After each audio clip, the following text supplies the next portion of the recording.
Yun, welcome back mga karadyo. Review natin to ulit para doon sa frequency counter niya. Okay, samahan niyo ako para malaman natin. 3, 2, 1. Itong radyong to, kung anong meron siya. So, ito yung na-review ko na doon sa mga functional lang. So, ito, yung mga gamit nito ay ituturo ko ulit sa inyo. Ano po. Meron ako ditong hindi ko nalinisan. Unimo. So, channelize ng Unimo na yan. Hindi ko alam yung frequency na yan. So, almost 3 years na ata ito na nakapatay lang. O, binuhay ko lang siya. Nabuhay pa naman na yun. So, ang nagmamay-ari ho nito ay sa Maynila. So, meron ako ditong isang Kenwood na channelize. Ayun o. So, hindi natin alam kung anong frequency. So, ito yung ikutan niya.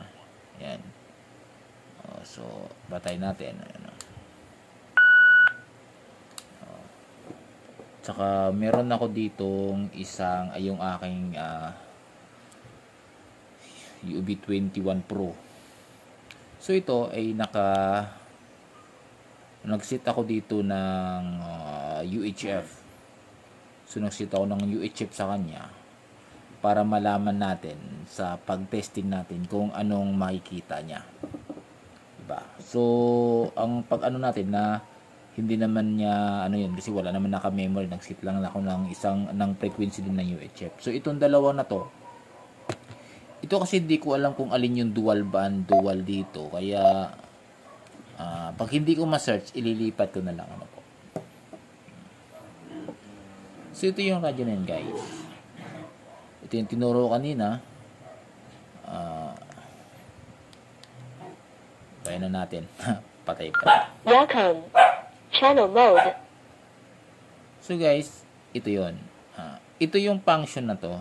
Ipipress mo, ito yung kanyang frequency counter.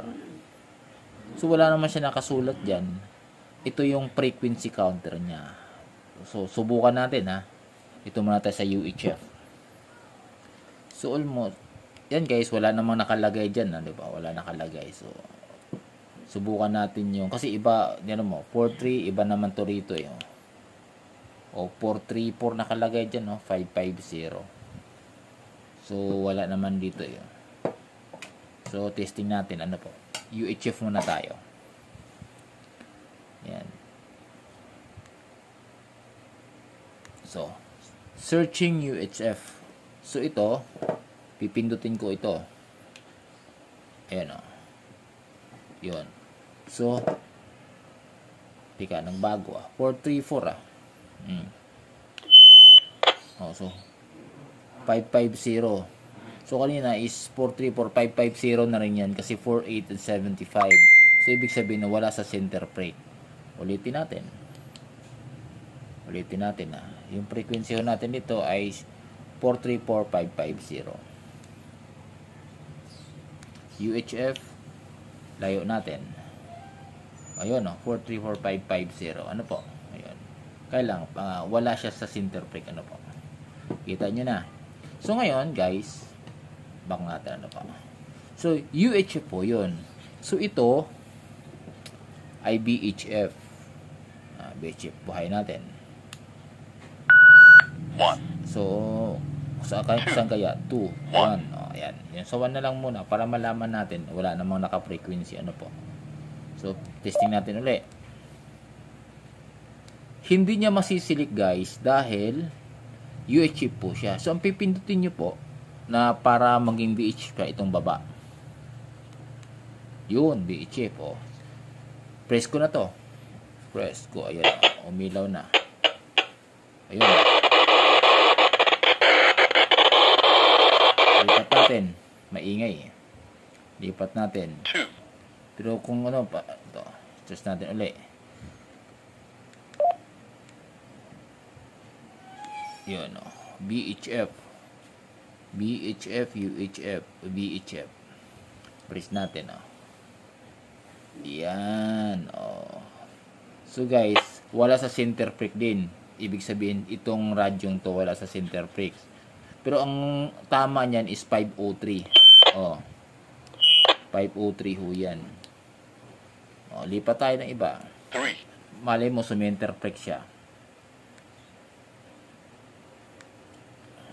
VHF natin. Layo natin ng konti. Oh, yun oh. Ibig sabihin 448 ho yan. 448. 448. Yan. Lipat natin.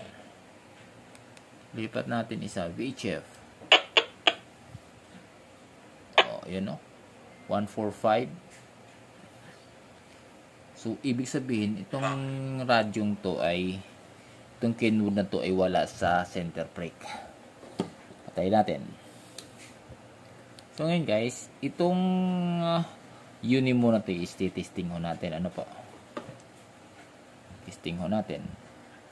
So, anong channel? Channel 9, naka-channel 9 o channel 10. Ayan. Press natin. Subukan din sa U. So, walang lumalabas ng UHF. Kahit naka-press ka, wala lumalabas. So, kailangan mo pinutin tong B. Kasi VHF pala siya. Oh, ayun oh. Lumabas yung tone. 165. 43 yan eh. Mga ganon, mga 43 yan. Wala sa center, ano. Wala sa sentrong frequency. So, ang tone niya ay 84.4. So, di ba guys? Di ba? Oh. Napipitik niya, di ba? Napipitik niya. Kung i-memory mo naman, dito pindutin mo. Pak. Memory channel. So, punta ka ng ayan, 8. So, 8. Okay. Confirm. Yun.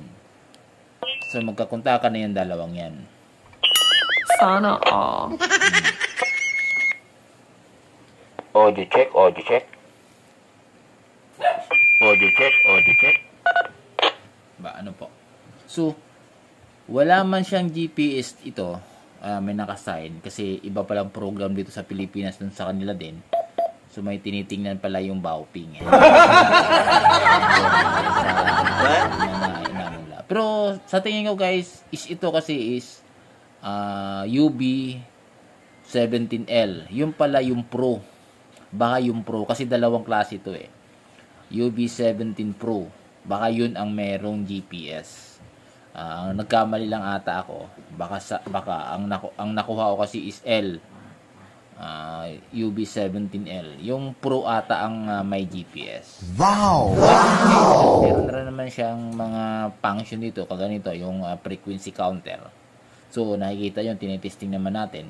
So, ayos din guys. Kahit papaano maganda rin siyang pang-scan. So, accurate siya agad guys. Malalaman mo kung UHF, VHF siya. Ilipat mo lang siya dito. Pag naka ilang seconds ka na hindi gumagana yung hindi gumagana yung scanner mo. So, lipat ka lang ng BOU. Lilipat mo lang siya. Doon mo malalaman. Papasok siya automatic. So guys, maraming salamat. At yun lang muna.